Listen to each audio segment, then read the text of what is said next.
Hello friends and welcome back to another video. If you're new here, my name is Natasha and in today's video we are going to make a homemade from scratch chicken pot pie with a from scratch crust. Today I'm going to be using lard and butter to make this crust. I will have a link in the description box below for the crust and how I've made the filling. So the complete recipe will be in the description box below with all the measurements and everything I've used.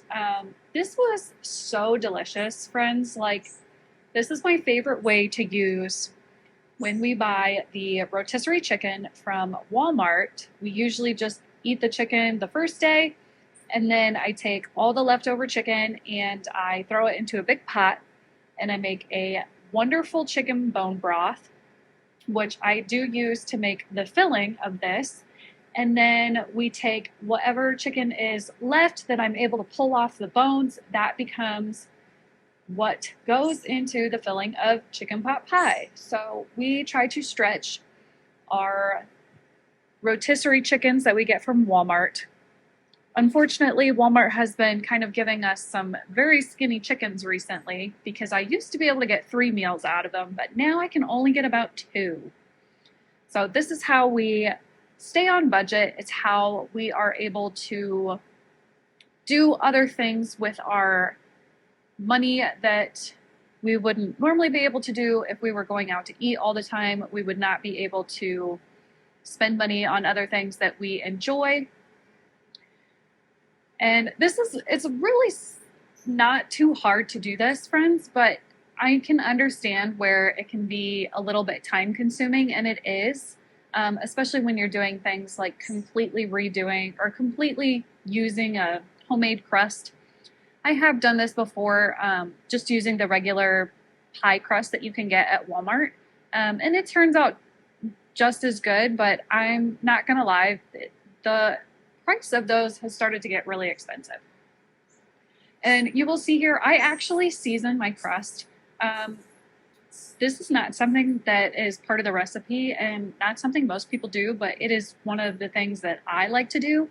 I think that it brings extra flavor to the crust and it makes it so my kids will eat it, because if not, then it's just kind of like dough. And my kids just won't eat it if it doesn't have any flavor to it. So this is how I flavor it. And it makes it really nice to just incorporate it all in there. So after I've formed the dough ball, I'm going to put it in a floured bowl, and then we are going to put a towel over it and we are going to put it in the refrigerator. Next, I'm over here. I'm going to start off with some pats of butter. We're going to get those going. I do end up having to add a little bit more butter because we are going to make our flour base roux, so that way we can thicken up all of the inside. I am also going to be using a cream of mushroom base this time and using chicken broth to thin it out. I will also leave that in the description box below for the cream of mushroom that is shelf stable. I'm using freeze-dried vegetables, so we are going to get those in some water so they can reconstitute.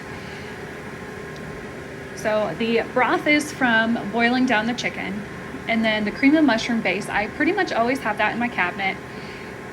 And I also don't have fresh onions on hand, so we are going to throw in some dehydrated ones. These are potatoes. These are dehydrated, small cut diced potatoes. I know, friends, we are going kind of fast here, so please don't worry. Everything is in the description box below. The potatoes are not necessary, but they do kind of bulk up the inside of this, which helps to kind of make it into a little bit of a thicker meal, I guess you would say, and allows me to be able to stretch it so that way everybody gets at least a piece for dinner, and then there's usually a piece left for somebody to have for lunch the next day. So the next thing we're going to do is we are going to plop out our crust, and we are going to get that rolled out. These do not have to be perfect by any means, and mine are certainly not perfect, okay? I have not been cooking from scratch my entire life. I was not taught by my grandma or by my mom. In fact, neither of them is a good cook. Sorry, Mom, sorry, Grandma, but y'all are very terrible cooks and they do not cook. So I am completely self-taught, And this comes with a lot of trial and error. And so recipes that I find that I have mastered, those are the ones that I'm sharing with you guys. So they are beginner friendly. These are definitely things that you can do if you are new to cooking and new to scratch cooking. I do not do anything super complicated, friends, because I am not a complicated person. And I do not like to spend all day in the kitchen if I don't have to. So we're gonna put these back into the refrigerator just like this over 2 pieces of parchment paper. And like I said, they are not perfect. They are not complete circles. As you can see, Xylie's patting it down as well. We definitely like to have the kids be in the kitchen while I'm cooking so that way they get to see. Many times they help as well.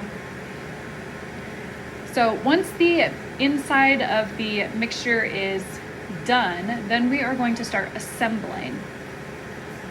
Now the inside mixture, like I said, it will be all in the description box. We just used the leftover chicken and simmered it on low while the crust was in the refrigerator. So we just had that going on low, and then I kind of cooled it down a little bit so that way it would not be hot when I put it into the crust.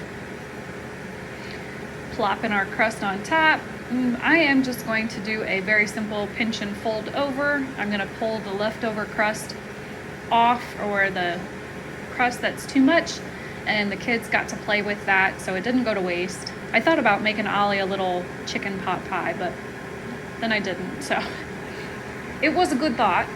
I'm going to poke some holes in here, make some lines.